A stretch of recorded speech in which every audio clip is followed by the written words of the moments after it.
Hello everyone, welcome back to my channel ओश टहलिया Wangxian fan fiction. जितने भी लोग मेरे चैनल पे न्यू आ रहे हैं, अगर उन लोगों को मेरी नॉवेल्स पसंद आती है तो उन सभी से रिक्वेस्ट है कि प्लीज़ मेरे चैनल को लाइक शेयर एंड सब्सक्राइब कर दीजिएगा और कमेंट करके बताइएगा कि ये नॉवेल आप सभी को कैसी लग रही है। तो चलिए ज़्यादा देरी ना करते हुए अपने नॉवेल को शुरू करते हैं, जिसका नाम है the destroyer life of darkness chapter 14 part 1 Keeling. पिछले पार्ट में हमने देखा था कि विंग वांग जी से बहुत ज़्यादा परेशान हो गया था और विंग को ये समझ में नहीं आ रहा था कि यालनी जंगशा और वांग जी कब से दोस्त हो गए। अब आगे मिस्चा, हम पहुंच गए। ये सुनते ही मिस्चा की नज़रें उस कार के खिड़की से बाहर चली गईं, जहां एक बहुत ही बड़ा चर्च दिखाई दे रहा था। उन्होंने कहा, आखिरकार हम यीलिंग पहुंच ही गए। ये कहते ही उन्होंने उस कार के डोर को खोला और वो बाहर उतर गई तो उन्होंने देखा एक बहुत ही बड़ा चर्च था जो बहुत ही पुराना लग रहा था। उन्होंने जो अपना ओवरकोट पहन रखा था उनके हाथ उसमें था और वो उस चर्च को देख रही थी। लूना ने उस कार में से बाहर आते हुए कहा, ओह माय गॉड, ये चर्च तो बहुत बड़ा है। एक सेकंड, ये कहीं हॉन्टेड तो नहीं है? ये इतना पुराना है। ओह माय गॉड, अगर ये हॉन्टेड हुआ तो? ऑफिसर जियांग ने उस कार में से निकलते हुए कहा, मिस लूना, ऐसा कुछ नहीं है, चलिए चलते हैं अंदर, मिस चा जा रही हैं। ये कहते ही जियांग मिस चा के पीछे पीछे चल गया, जो उस चर्च के अंदर जा चुकी थी। वो सभी चर्च की सीढ़ियाँ चढ़ रही थी। तभी उन्हें महसूस हुआ कि लूना अंदर नहीं आ रही है। वो उस बड़े से चर्च को देख रही अपनी बिग डो आइज से। वो सभी ही लूना को देख रहे थे। मिस चा रोजीला ने कहा, मिस इज़ाबेल, हमारे पास बहुत वक्त नहीं है, जल्दी चलिए। निमिजे ने कहा, मिस इज़ाबेल, क्या हुआ, अब अंदर क्यों नहीं आ रही? लूना ने कहा उस चर्च को देखते हुए, मैं बस इस चर्च को देख रही थी, मुझे नहीं लगता है मुझे इस चर्च में जाना चाहिए। निमिजे ने कहा, मिस लूना, ये हॉन्टेड नहीं है। ये कहकर निमिजे ने लूना के हाथ को पकड़ा और वो उसे अंदर ले गए और लूना ने एक स्माइल की, बहुत क्यूट सी। वो मुस्कुरा रही थी और वो अंदर जाते हुए उस चर्च को देख रही थी। सच में वो चर्च जितना ही पुराना था, जितना ही बड़ा था, पर वो उतना ही खूबसूरत चर्च था। चर्च के अंदर जाकर उन्होंने देखा पूरा चर्च खाली था, कैंडल्स जल रहे थे और एक प्रीस्ट उस चर्च में था जो उन सारे कैंडल्स को जला रहा था एक एक करके। मिस चारोजीला ने अंदर आते हुए कहा, हेलो फादर, मैं ऑफिसर चारोजीला। जैसे ही मिस चारोजीला ने ये कहा, उस पूरे चर्च में मिस चारोजीला की आवाज़ गूंज गई थी। उस प्रीस्ट ने पीछे मुड़कर देखा तो वहाँ कुछ मेहमान आए थे। उस प्रीस्ट के हाथों में क्रॉस था। उस प्रीस्ट ने मिस चारोजीला के पास जाते हुए कहा, आप लोग नए लगते हैं इस छोटे से विलेज में। मिस चारोजीला ने कहा, आप तो बहुत जल्दी जान गए। उस प्रीस्ट ने कहा, हाँ, यीलिंग बहुत छोटा सा गांव है, नए लोग जल्दी यहाँ आते नहीं, या कहो शहरी लोग यहाँ आते नहीं, और यहाँ के सारे ही लोग इस चर्च में आते हैं तो जाहिर सी बात है आप शहर से आए हैं, आपके कपड़े ही बताते हैं आप शहर के हैं। मिस चारोजीला ने कहा, लगता है आप लोगों को पहचानने में बहुत अच्छे हैं। उस प्रीस्ट ने कहा, ऐसी बात नहीं है, छोटा सा गांव है और जब शहरी लोग यहाँ पे आते हैं तो जल्दी पहचान में आ जाते हैं। आप क्यों आए हैं यहाँ? क्या आप यहाँ प्रे करना चाहते हैं? जियांग ने आगे आते हुए कहा, नहीं, हम पूछना चाहते थे कि यहाँ कोई लाइब्रेरी है। उस प्रीस्ट की जो भौएं थी यही सुनकर चढ़ गईं। उस प्रीस्ट ने कहा, लाइब्रेरी? आपको यहाँ की लाइब्रेरी के बारे में कैसे पता चला? मिस चारोजीला ने कहा, बहुत सुना है यहाँ के लाइब्रेरी के बारे में, देखना इसलिए चाहते हैं। उस प्रीस्ट ने कहा, वो लाइब्रेरी आम लोगों के लिए नहीं है, माफ़ कर दीजिएगा, अगर आप उस लाइब्रेरी में जाना चाहते हैं तो ये नामुमकिन है, दरवाज़ा वहाँ है, आप जा सकते हैं, माफ़ कर दीजिएगा।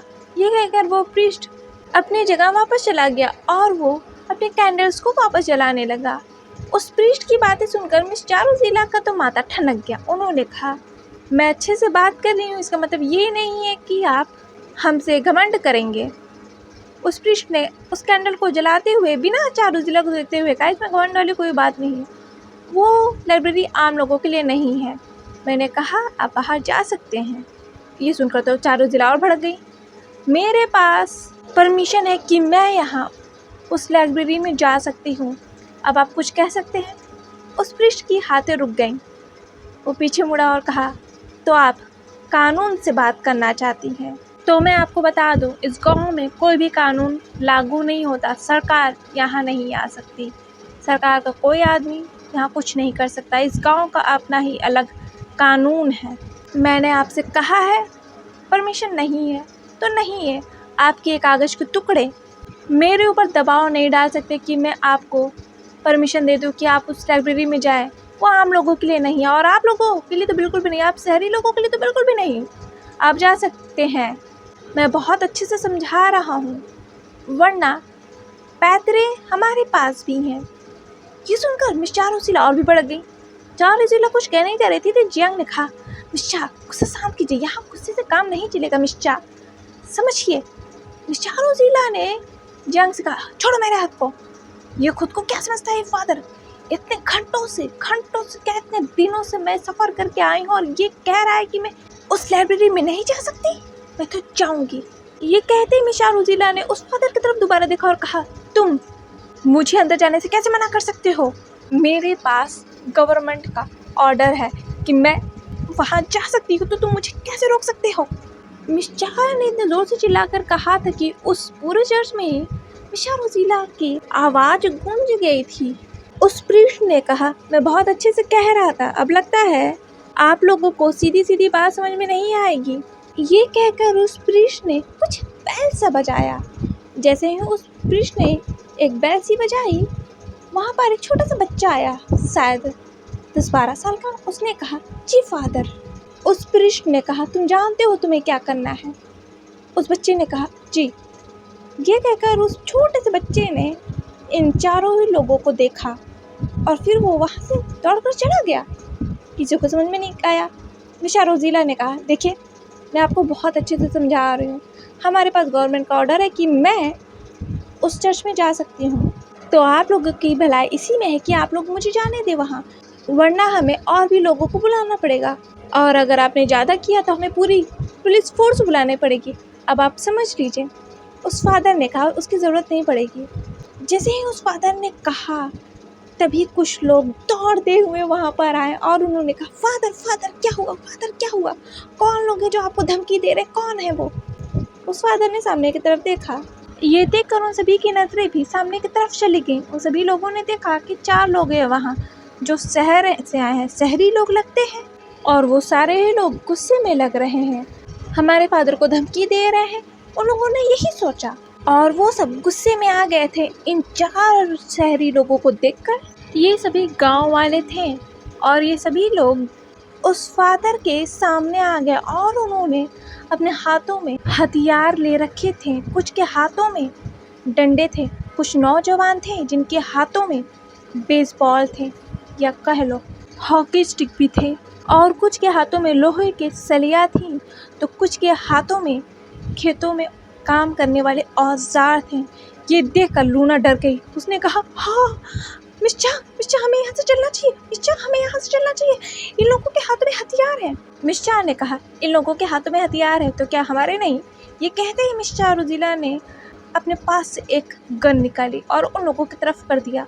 ये देखते ही जियांग ने भी अपनी गन निकाली और उन लोगों की तरफ कर दिया और कहा, काम डाउन, हम लोग आप सभी को नुकसान पहुंचाने नहीं आए हैं, बस हम सब उस लाइब्रेरी में जाना चाहते हैं। हम लोग ऐसा कुछ भी नहीं करेंगे जो आप लोग को हर्ट करे, सो प्लीज़ कोऑपरेट कीजिए हमारे साथ। एक आदमी जिसके हाथों में लोहे की सरिया थी, उसने आगे आते हुए कहा, कोऑपरेट, वो भी गन दिखा के।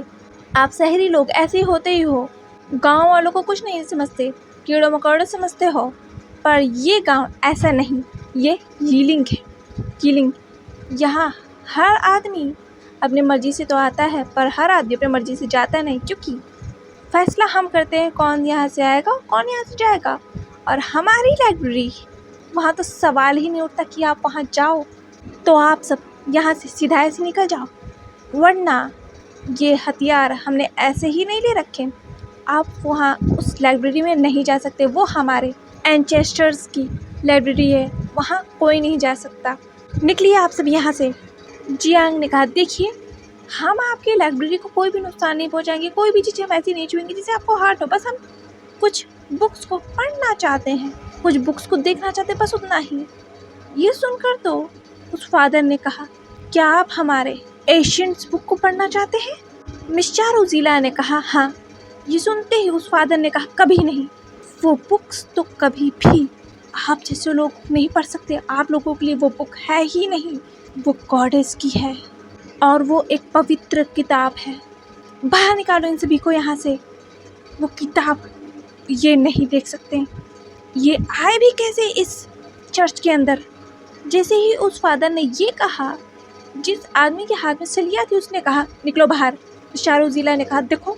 उस आदमी ने कहा, सीधाई से निकल जाओ, आखिरी बार वार्निंग दे रहा हूँ, हम तुम्हें अपनी रीति रिवाज ट्रेडिशन से खिलवाड़ करने नहीं देंगे, निकलो यहाँ से। ये कहते ही उस पर्सन ने शारोजीला के हाथों पर अपने उस लोहे के सरिया पे मार दिया। शारोजीला ने कहा, आ! और मिस शारोजीला के हाथों से वो गन वहीं गिर गई। ये देखते ही जियांग ने कहा, हे! और फिर उसने अपने गन से एक पर्सन के पैरों पर शूट कर दिया, जो पर्सन मिस शारोजीला को मारने ही वाला था। ये देखकर गांव वाले भड़क गए।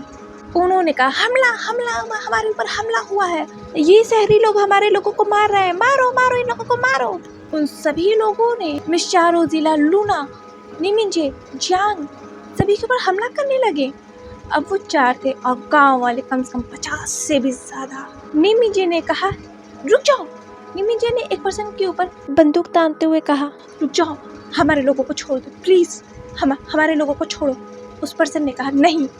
उसी समय लूना को एक पर्सन ने पकड़ लिया। उसने कहा, तुम सब बाहर निकलो, वरना हम इस ओमेगा को इस गांव से जिंदा वापस जाने नहीं देंगे। लूना ने कहा, मिस शारोजीला। ये कहते ही मिस शारोजीला ने जो अपने हाथों में गन्स ले रखे थे, जो उन्होंने दोबारा उठा लिया था, उस गन को नीचे रखा और कहा, मैं रख रही हूँ, उसे छोड़ दो।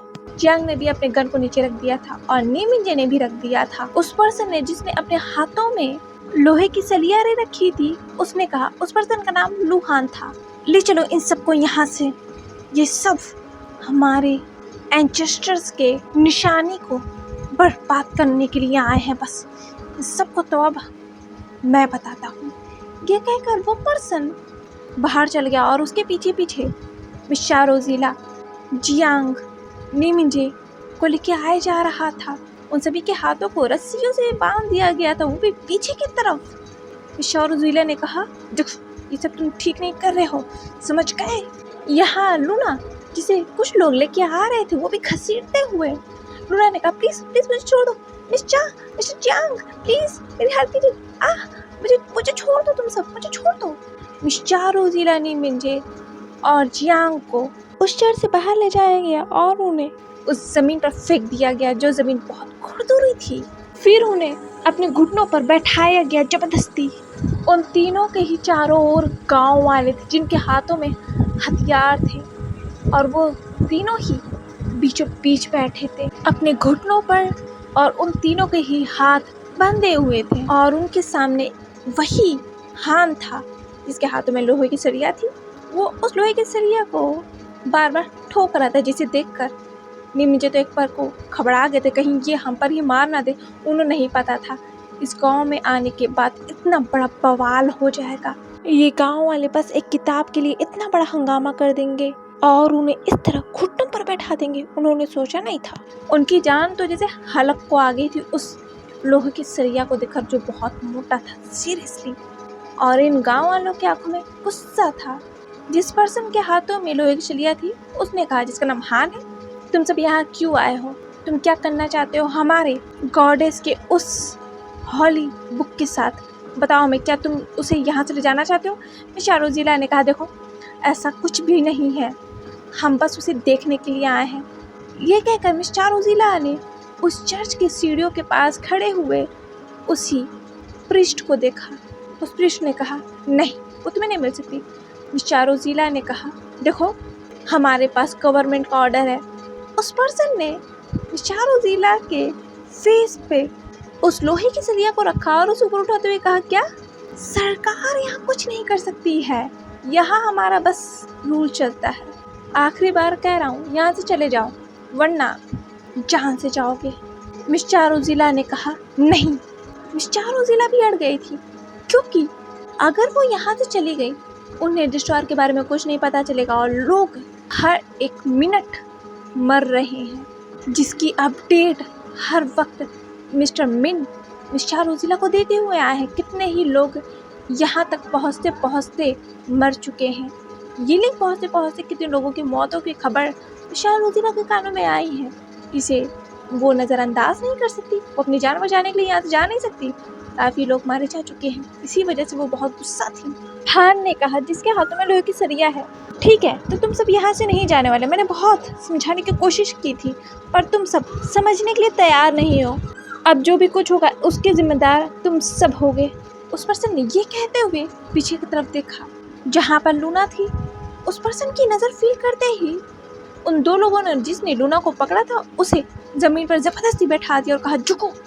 और लूना को ज़बरदस्ती उस ज़मीन पर बैठाया गया और उसके सिर को पकड़ा गया और फिर उसके सिर को ज़मीन पर रखने के लिए मजबूर किया गया। लूना ने कहा, मिस्टर जियांग, मुझे बचा लीजिए मिस्टर जियांग, ये मुझे मार देंगे। मिस्टर जियांग, कुछ कीजिए, मुझे बचा लीजिए, प्लीज़ मुझे छोड़ दो, प्लीज़, मैंने कुछ नहीं किया मिस्टर जियांग, प्लीज़ मुझे छोड़ दो। लूना बहुत ज़्यादा डर गई थी। उसके आंखों से लगातार आंसू बहे जा रहे थे, पर वो गांव वाले लूना को छोड़ने के लिए तैयार नहीं थे। उनकी आंखों में अभी भी गुस्सा था, क्योंकि ये शहरी लोग यहाँ से जाने के लिए तैयार नहीं। उन्होंने कई बार कहा, पर ये जाने के लिए तैयार नहीं। मजबूरन उन्हें ये करना पड़ा है उनके हिसाब से। और एक पर्सन जिसके हाथों में एक हॉकी स्टिक थी, उस पर्सन ने बिना कोई वार्निंग दिए, बिना कुछ सोचे समझे लूना के सिर पर धड़ाम से मारा, जिसकी वजह से लूना ने कहा आ! उस पर्सन ने इतने जोर से लूना के सिर पे मारा था कि लूना के सिर से ब्लीडिंग होने लगी थी और उसका खून उस फर्श पर फैल गया था। ये देखकर जियांग चिल्लाया, तुम ये क्या कर रहे हो? उसे छोड़ दो, वो बच्ची है, उसे छोड़ दो। मिस चारोजिला ने कहा, तुम घटिया लोग, वो एक ओमेगा है, तुम एक ओमेगा के ऊपर कैसे हाथ उठा सकते हो? ऊपर से वो बच्ची है, छोड़ो मुझे, छोड़ो, वरना मैं एक पर्सन की जान ले लूंगी। ये कहते हुए मिस चारोजिला ने अपने हाथों में, जो हाथ उनके बंधे हुए थे, उसी हाथ में से उन्होंने एक छोटी सी ब्लेड निकाली। वो अपनी रस्सी को काट रही थी। ये कहते हुए ही उन्होंने देखा वो पर्सन दोबारा से उसने अपने उस हॉकी स्टिक को उठा लिया और कहा, हमने कहा था यहाँ हर पर्सन अपने मर्जी से आता है, पर अपनी मर्जी से जाता नहीं। आज तुम इस ओमेगा की मौत देखोगे। ये कहते ही वो पर्सन लूना को दोबारा से मारने वाला था कि मिस चारोजिला ने जल्दी से अपनी रस्सियाँ काटी और उन्होंने अपने पास से एक और गन निकाला और उस पर्सन के हाथ पर डायरेक्ट शूट कर दिया, जिसकी वजह से उस पर्सन के हाथ से खून निकलने लगा था। उसने कहा, आ मेरा हाथ। जैसे ही मिस चारोजिला ने उस पर्सन के हाथ पर शूट किया, वो भीड़ जो ये तमाशा देख रही थी, वो भीड़ उमड़ पड़ी। इतना सारा शोर शराबा देखकर लोग अपने घरों से निकल कर आ गए थे और वो सब ये सब देख रहे थे। और जब देखा उन्होंने कि उनके ही लोगों को गोली मारी जा रही है, वो लोग अपने हाथों में हथियार लेकर दौड़ पड़े थे उस साइड। कम से कम 200 से भी ज़्यादा लोग आ गए थे वहाँ और लगातार इन 4 लोगों के ऊपर हमला किए जा रहे थे। यहाँ लूना के सिर से ब्लीडिंग हो रही थी, उसका सिर घूम रहा था, उसे कुछ समझ में नहीं आ रहा था। फिर भी उसे अपनी धुंधली आँखों से उस तरफ देखा जहाँ एक बहुत बड़ी भीड़ अपने हाथों में हथियार लेकर उमड़ पड़ी थी। उसे लोगों ने छोड़ दिया था। इसी वजह से लूना अपने लड़खड़ाते हुए पैरों से खड़ी हुई और वो उस भीड़ की तरफ दौड़ गई जहाँ पर मिस्टर जियांग, चारोजिला, निमिंजे थे। उन्हें बचाने के लिए वो दौड़ पड़ी। जब वो उस भीड़ के पीछे पहुंची तो उसने देखा कि मिस चारोजिला अकेले इतने सारे लोगों से लड़ी। इसी वजह से उसने जियांग और निमिंजे के रस्सियों को खोल दिया था। लूना तो जैसे अपने होश में नहीं थी, क्योंकि उसके सिर पे बहुत ज़्यादा लगी थी। फिर भी वो निमिंजे की रस्सी को खोल दिया था उसने और वो चारों भी लड़ रहे थे इतने सारे भीड़ से। वो लोग इन इनोसेंट लोगों को मार नहीं सकते ना, इस वजह से बस वो अपने डिफेंस कर रहे थे और इन लोगों के बस हाथों पैरों पे ही मार रहे थे, जान से नहीं मार रहे थे, जिसकी वजह से पलड़ा गांव वालों का भारी था। उन सभी को बहुत सारी चोटें लग चुकी थी। वो चारों ही थक गए थे लड़ते लड़ते। फिर भी ये भीड़ थी कि उन पर उमड़ी जा रही थी। लोग गुस्से में थे। जियांग को एक पर्सन ने पकड़ लिया और कहा, रुक जाओ, वरना मैं इस अल्फा को मार दूंगा। जियांग के हाथों से उस पर्सन ने गन को ले लिया था और उस गन को जियांग पर ही तान दिया था। उसने उसके गले को पकड़ा हुआ था। ये देखकर मिस चारोजीला ने कहा, रुक जाओ, स्टॉप, तुम उसे मार नहीं सकते। हान जो उस भीड़ में से चलकर आया जिसे जियांग ने ही गोली मारी थी, उसके पैर पर वो लंगड़ा के चल रहा था और उसे बहुत गुस्सा लगा था जियांग पर। उसने कहा, इसे तो मैं ही मारूंगा, यह आज मरेगा। ये अल्फा, इसने मुझे गोली कैसे मारी? मैं इस गांव का मुखिया हूँ। ये कहते हुए उस आदमी ने अपने लोहे की रॉड को उठाया और जियांग की तरफ मारने ही वाला था कि एक आवाज आई, रुक जाओ। वो आवाज उस पूरी जगह गूंज गई थी। यहाँ जियांग की पलक तक नहीं झपकी थी जब वो आदमी उसे मारने वाला था। वो गुस्सा था, पर इस आवाज को सुनकर उसने सामने की तरफ देखा जहाँ पर उस भीड़ को चीरते हुए एक बूढ़ा सा आदमी, शायद वो इस गांव का प्रीस्ट है। बहुत बूढ़ा लग रहा था। वो अपने डंडे को पकड़कर चल रहा था और वो जो पहले वाला प्रीस्ट है वो उसे संभालने की कोशिश कर रहा था। इसका नाम लूशियस है। लूशियस ने कहा, फादर आप वहाँ मत जाइए।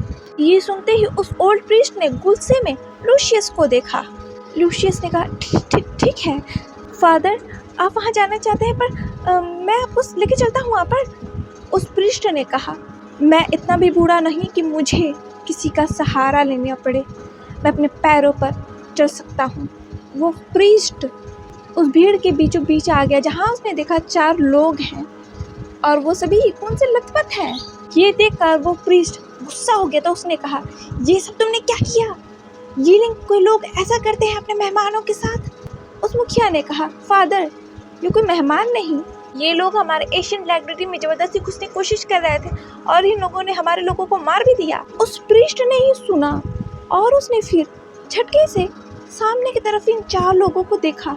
क्या ये वही है? वो बूढ़ा प्रीस्ट ध्यान से जियांग, मिस चारोजीला, लूना और निमिजो को देखने लगा। उसने कहा, तो आप आ गए। ये कहते हुए वो प्रीस्ट अपने घुटनों पर बैठ गया। जैसे ही उस प्रीस्ट को अपने घुटनों पर बैठते हुए उन सभी गाँव वालों ने देखा, वो सभी शॉक। दूसरे फादर ने कहा, लूशियस जिसका नाम है, फादर ये आप क्या कर रहे हैं? ये कहते हुए वो प्रीस्ट भी अपने घुटनों पर बैठ गया और उस ओल्ड प्रीस्ट को घुटनों पर बैठते हुए देखकर वो पूरा गांव अपने घुटनों पर बैठ चुका था और पूरी तरफ सन्नाटा पसर गया था। और यहाँ जियांग को जिस पर्सन ने पकड़ा था उसे छोड़ दिया था उस पर्सन ने, और जियांग ने देखा वो तो छूट चुका है और ये सभी लोग झुके हुए हैं। जियांग ने कहा, ये लोग हमारे सामने झुके हुए क्यों हैं? लूना ने कहा कि क्या ये लोग हमें फिर से मारना चाहते, क्या हमारी बलि चढ़ाना चाहते हैं हमें इतनी इज्जत देकर? मिस चारोजीला, मिस्टर जियांग यहाँ से चलिए। उस ओल्ड प्रीस्ट ने अपने सिर को ऊपर करते हुए कहा, नहीं आप यहाँ से नहीं जा सकते। ये सुनकर लूना डर गई। निमिंजे जिसने लूना को संभाला हुआ था, उन्होंने कहा, लूना कुछ नहीं हुआ, हम हैं। फिर उन्होंने कहा उस प्रीस्ट को देखते हुए, क्यों हम यहाँ से नहीं जा सकते? आप तो यही चाहते ही थे। उस प्रीस्ट ने ये सुनकर अपनी आंखें बंद कर ली। उसने कहा, माफ़ कर दीजिए, हमारी इतनी बड़ी गलती को माफ़ कर दीजिए, हमने आपको नुकसान पहुँचाया। अब यहाँ किसी को समझ में नहीं आ रहा था, पहले जो लोग उन्हें ही मारने की कोशिश कर रहे थे वो लोग उनके सामने झुके पड़े हैं क्यों? दूसरी तरफ अंकल जॉय ने कहा, मास्टर हम पहुँच गए। जैसे ही विंग ने ये सुना उसने उस कार के विंडो से बाहर देखा तो वो उस ओल्ड लेडी की ज्वेलरी के स्टॉल पर पहुंच चुका था। ये देखकर विंग ने स्माइल की और वो बाहर निकल गया उस कार से और वो उस ओल्ड लेडी की स्टॉल पर जाने लगा। अंकल जॉय ने कहा, लिटिल मास्टर रुकिए। विंग ने पीछे पलटा और कहा, अंकल जॉय ने कहा, मास्टर मैं आपका यही इंतज़ार करता हूँ। विंग ने कहा, ओके अंकल, पर मॉम को मत बताइएगा मैं यहाँ आया था। आप जानते हो ना, उन्होंने सिर्फ मुझे न्यूयॉर्क के घर जाने की परमिशन दी थी। अंकल जॉय ने कहा, ठीक है मास्टर, पर आप यहाँ से और कहीं मत जाइएगा, मेरी नज़र आपके ऊपर आएगी वरना मैं मैडम को बता दूंगा। विंग ने कहा, थैंक यू अंकल, आप सबसे बेस्ट हो। ये कहकर विंग दौड़ता हुआ उस स्टॉल पर चला गया और उसने कहा, ग्रैंड माँ मैं आ गया। उस ग्रैंड लेडी ने ये सुना और उसने एक बड़ी सी स्माइल की और फिर उसने अपनी नज़रें ऊपर की तरफ किया और कहा, आप ही का तो इंतज़ार था लाइफ, आपने इस बार बहुत देर कर दी। विंग हंसता हुआ वहाँ पर आया। उस ग्रैंडमा ने कहा, अरे बेटा तुम आ गए, मैं तो सोचा तुम तो मुझे भूल ही गए, पर तुम देखो आ गए। बहुत देर कर दी इसने, मेरा मतलब है तुमने इस बार। कहाँ थे तुम? विंग ने कहा, माफ़ कर दीजिएगा ग्रैंडमा, वो क्या है ना, मैं थोड़ा सा बिजी था, इसीलिए मैंने आपसे प्रॉमिस किया था ना कि मैं आऊँगा ज़रूर आपके यहाँ आपसे मिलने, तो मैं आ गया। उस ग्रैंडमा ने कहा, हाँ अच्छा हुआ बेटा तुम आ गए। देखो देखो इस बार बहुत सुंदर सुंदर रिंग्स भी आए हैं और ब्रेसलेट भी देखो, और हेयर पिन्स भी हैं। विंग ने उन ज्वेलरीज को देखा और कहा, वाह ग्रैंडमा सच में ये तो बहुत ब्यूटीफुल है। तभी किसी ने कहा, विंग तुम यहाँ क्या कर रहे हो? विंग ने उस तरफ देखा तो वहाँ रायन था, उसके हाथों में रोजेस थे। विंग ने कहा, सीनियर आप यहाँ? रायन ने कहा, विंग मुझे सीनियर मत बोलो, मुझे रैन बोलो ना तुम, मैंने कितनी बार कहा है। विंग ने कहा, हाँ मतलब मैं भूल गया, सॉरी मतलब रैन आप यहाँ क्या कर रहे हो? रैन ने कहा, चलो ठीक है तो मुझे यही बुलाओ। वेल मैं तो यहाँ कुछ रोजेस खरीदने के लिए आया था और तुम मुझे यहाँ मिल गए, और तुम स्टॉल पर। ये कहकर रायन ने उस ओल्ड लेडी को देखा जो रायन और विंग को ही देख रही थी। रायन ने भी उस ओल्ड लेडी को देखा, उसके बाल कुछ ग्रेइश हैं, चेहरे पर झुर्रियाँ हैं और वो काँप रही थी जैसे ओल्ड लोग बहुत ज़्यादा उम्र होने के बाद हिलते हैं उसी तरीके से। रायन ने कहा, क्या तुम यहाँ ज्वेलरीज खरीदने आए हो? विंग ने कहा, हाँ मतलब नहीं, ऐसे नहीं कह सकते, मैं इन ग्रैंडमा से मिलने आया था, ये ग्रैंडमा बहुत अच्छी हैं। रायन ने कहा, ओह अच्छा तो तुम, अच्छा एक सेकेंड, क्या तुम यहीं से यानी के लिए वो ब्रेसलेट खरीदा था तुमने? विंग ने कहा, करेक्ट, आपने सही कहा, पर मैं इस बार सोच रहा हूँ कि मैं न्यूज़ के लिए कुछ लेके चलूँ, क्योंकि मैं यहाँ से उसके घर जाऊँगा तो मुझे लगता है कि मुझे कुछ उसके लिए लेना चाहिए ना। रायन ने कहा, हाँ बिल्कुल लेना चाहिए, चलो मैं तुम्हारी हेल्प करता हूँ।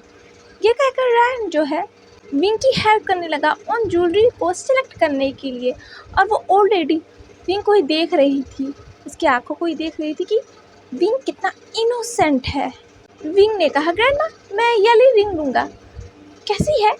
उस ओल्ड लेडी ने कहा, हाँ बेटा बहुत बहुत अच्छी है, हाँ बहुत अच्छा है। विंग ने कहा, ग्रैंडमा इसकी प्राइस क्या है? उस ग्रैंडमा ने कहा, अरे बेटा तुम मुझे पैसे मत दो, क्योंकि तुम तो मेरे ग्रैंड सन जैसे हो, तो तुम मुझे पैसे क्यों दे रहे हो? विंग ने कहा, नहीं ग्रैंडमा, आपने जब मुझे येलो ब्रेसलेट दी थी ना तभी आपने मुझसे पैसे नहीं लिए थे, इस बार तो मैं आपको देकर रहूँगा। उस ग्रैंडमा ने कहा, अरे बेटा ये ब्रेसलेट, अच्छा पता है इस ब्रेसलेट की ना एक कहानी है। विंग ने कहा, कहानी? उस ग्रैंडमा ने कहा, हाँ बेटा इसकी एक कहानी है, बहुत मशहूर कहानी है, इसका अपना ही एक इतिहास है, हाँ इतिहास है। क्या तुम्हें नहीं पता था? विंग ने कहा, नहीं मुझे नहीं पता था कि इस ब्रेसलेट की कोई कहानी है, मैंने तो सोचा ये कोई नॉर्मल सा ब्रेसलेट है। रैन ने कहा, इस ब्रेसलेट की कहानी तो मुझे भी नहीं पता। ग्रैंडमा क्या आप हमें इस ब्रेसलेट की कहानी सुना सकती हैं? यही रायन ने उस ग्रैंडमा को देखते हुए कहा था। उस ग्रैंडमा ने कहा, हाँ बेटा बिल्कुल सुना सकती हूँ। तभी वहाँ किसी की आवाज़ आई, उसने कहा, विंग तुम यहाँ हो। ये आवाज़ सुनकर विंग पीछे पलटा, उसे ये आवाज़ जाने पहचाने लगी। विंग ने देखा तो वहाँ वांगजी था। वांगजी को देखकर विंग चिढ़ गया था। सीरियसली विंग ने कहा, तुम यहाँ क्या कर रहे हो? वांगजी ने विंग के पास आते हुए कहा, जहाँ तुम वहाँ मैं। विंग ने कहा, आह ये अल्फा मेरा पीछा क्यों नहीं छोड़ रहा? वांगजी ने ये सुना और उसने एक स्माइल की और फिर उसने विंग के हाथ से उस रिंग को छीन लिया। उसने कहा, ये रिंग ब्यूटीफुल है, क्या विंग तुमने अपने लिए ली है? विंग ने उस रिंग को छीनते हुए कहा, नहीं ये नहीं हो संग के लिए है, मुझे तो वापस। वांगजी ने कहा, नो नो नो मैं नहीं दूंगा। विंग इसे पकड़ के देखो। विंग उछल रहा था उस रिंग को पकड़ने के लिए, पर वांगजी इतना लंबा था कि विंग उस रिंग को ले ही नहीं पा रहा था। विंग ने कहा, तुम बहुत बेकार अल्फा हो। तभी वहाँ रायन ने कहा, लान वांगजी तुम यहाँ। वांगजी ने उस रिंग को विंग को देते हुए कहा, रायन तुम यहाँ क्या कर रहे हो विंग के साथ? रायन ने कहा, सवाल पहले मैंने किया था तो जवाब भी पहले मुझे को मिलना चाहिए। ये कहकर वांगजी ने विंग के हाथ को पकड़ा और उसे अपनी तरफ कर लिया। रैन ने ये देखकर स्माइल की। विंग ने कहा छोड़ो छोड़ो छोड़ो छोड़ो छोड़ो मेरा लॉन वांग छोड़ो मुझे। ये कहकर विंग ने वांग जी को दूर कर दिया और वो रैन के साइड चला गया। उसने कहा ग इसे इग्नोर करो, ये बहुत बुरा अल्फा है। रैन ने वांग जी को देखा और एक स्मिक किया और उसने अपने आईब्रोज को ऊपर करते हुए कहा इशारों में जैसे विंग तुम्हें पसंद नहीं करता रैन वांग जी। ये देखकर वांग जी गुस्सा हो गया था और वो रैन को गुस्से में देख रहा था और रैन भी वांग जी को देख रहा था। उन दोनों के ही पीछे से एक तनातनी सी हो गई थी। और यहाँ विंग ने कहा ग्रैंडमा आप बता रहे थे ना कुछ इस ब्रेसलेट के बारे में। ये कहते हुए विंग उस ग्रैंडमा के सामने वाले टेबल पर बैठ गया था। दूसरी तरफ गुस्सू में ही एक घर को पूरी तरीके से फूंक दिया गया था और एक आदमी उस घर को जलते हुए देख रहा था। वो बहुत गुस्सा था, उसके आंखों में एक आग जल रही थी। उसके गुस्से को देखा जा सकता था। कुछ अल्फाज ने 2 ओमेगा को घसीटते हुए वहां पर लाया और उन्हें इस पर्सन के पैरों पर फेंक दिया था। उन अल्फाज ने कहा गॉड ये मिल गया हमें। उस पर्सन ने अपनी नज़रों को नीचे किया और देखा वहाँ तो ओमेगास हैं, वो भी ओमेगा गर्ल्स हैं। कमीला ने आते हुए कहा गॉड क्या ये यही है। वो पर्सन नीचे झुका और उसने उनमें से एक ओमेगा के गले को पकड़ लिया और उसे ऊपर उठाते हुए कहा तुम वो नहीं हो, तुम वो नहीं हो। ये कहते हुए वो पर्सन या कह लो एडम उस ओमेगा के गले को दबाया जा रहा था और उस ओमेगा का हस्बैंड गिड़गिड़ा रहा था, रो रहा था अपने ओमेगा को बचाने के लिए, पर एडम उसे छोड़ नहीं रहा था। उसने तब छोड़ा उस ओमेगा को जब उस ओमेगा की जान निकल गई थी और वो धड़ाम से ज़मीन पर गिर गई। एडम ने कहा ये वो नहीं है, इसके फेरोमोन्स रोज़ के हैं। और फिर उसने दूसरे ओमेगा की तरफ देखते हुए कहा और ये इसके फेरोमोन्स लेवेंडर के नहीं, लाइफ के फेरोमोन्स रोज़ और लेवेंडर का मिक्सचर है, ये वो नहीं। ये कहते हुए उस पर्सन ने अपने हाथों से एक ब्लैक स्मोक निकाला और वो अपने हाथों को घुमाने लगा उस ओमेगा की तरफ बढ़ते हुए। उस ओमेगा ने कहा मुझे छोड़ दो, मुझे छोड़ दो, मुझे छोड़ दो। एडम ने नीचे बैठते हुए कहा तुम्हें छोड़ दूँ? तुम्हें पता है तुम्हारे फेरोमोन्स लाइफ की तरह है। तुम्हें पता है मुझे लाइफ से कभी नफरत नहीं है, ना ही मैं उन्हें मानना चाहता हूँ। मुझे तो लान वांग जी से नफरत है और लान वांग जी की मेट लाइफ है, इसलिए उन्हें मरना होगा। तुम समझ रही हो ना मेरी बात को? तुम्हें पता है हेवन के लॉर्ड्स लाइफ को बचाना चाहते हैं, पर लॉर्ड लैनी और पॉसेसर को ये नहीं पता कि मेरे लोग उनके आसपास हैं। चाह के भी उन्हें नहीं पता चलेगा कि मेरे स्पाई कौन है। वो अपनी दुनिया भर की ताकत क्यों ना लगा ले, मैं तो पहुंच के रहूँगा लाइफ तक। और लान वांग जी उसे तो पता ही नहीं उसका ओमेगा कौन है ना। यहाँ मैं गलत हो गया, उसे तो पता चल गया ना अपने मेट के बारे में। मुझसे पहले उसने अपने मेट को ढूंढ लिया इस बार। अब देखते हैं लान वांग जी तुम अपने ओमेगा को मुझसे कैसे बचाते हो। हर बार तो मैंने उसे मार दिया और इस बार भी वो मेरे ही हाथों मरेगा और तुम पछताओगे लान वांग जी, पछताओगे। पछताने के बाद तुम कुछ नहीं कर सकते। यह कमीला ने एडम को देखा जिसके हाथों से वो ब्लैक स्मोक निकलकर उस ओमेगा के अंदर जा रहे थे और वो ओमेगा हवा में धीरे धीरे उठने लगी थी। उसके हाथ हवा में फैल गए थे और उसकी आंखें धीरे धीरे सफ़ेद हो गई थी और बाद में वही आंखें पूरी तरीके से काली हो गई और वो ओमेगा ज़मीन पर धड़ाम से गिर गई। फिर कमीला ने हंसते हुए कहा हमारे आर्मी में तुम्हारा स्वागत है और बदला तो हम लेके रहेंगे। इस बार जंग तो होगी। डिस्ट्रॉयर ने हमारे गॉडेस को जो मारा है, लाइफ तो मरेंगी, ये बदला तो मौत से ही पूरा होगा। मौत का बदला मौत। आज के लिए बस इतना ही, मिलते हैं नेक्स्ट पार्ट में। देखते हैं कौन सा बदला एडम लेना चाहता है वांग जी से। आखिर उस ब्रेसलेट की कहानी क्या है और वांग जी ने एडम के मेट को क्यों मारा और एडम की मेट कौन थी कि जिसे वांग जी को मारना पड़ा, क्योंकि डिस्ट्रॉयर ऐसे ही किसी को नहीं मारते। ये सब नेक्स्ट पार्ट में पता चल जाएगा जो मिस्ट्री अब तक बनी हुई थी। और ये भी पता चल जाएगा कि चारों ज़िला जियांग, लूना, निमिंजे इस कहानी में इतने इम्पोर्टेंट क्यों है, ये किरदार इतना इम्पोर्टेंट क्यों है जिसका और छोर ही नहीं पता चला है कि इनका कनेक्शन कैसे डिस्ट्रॉयर से है और पूरे गांव वाले इनके सामने क्यों झुक गए थे। चलिए आज के लिए बस इतना ही, मिलते हैं नेक्स्ट में द डिस्ट्रॉयर के एक और पार्ट के साथ। नॉवल पसंद आ रही होगी तो प्लीज़ मेरे चैनल को लाइक शेयर एंड सब्सक्राइब जरूर कर दीजिएगा। Bye bye.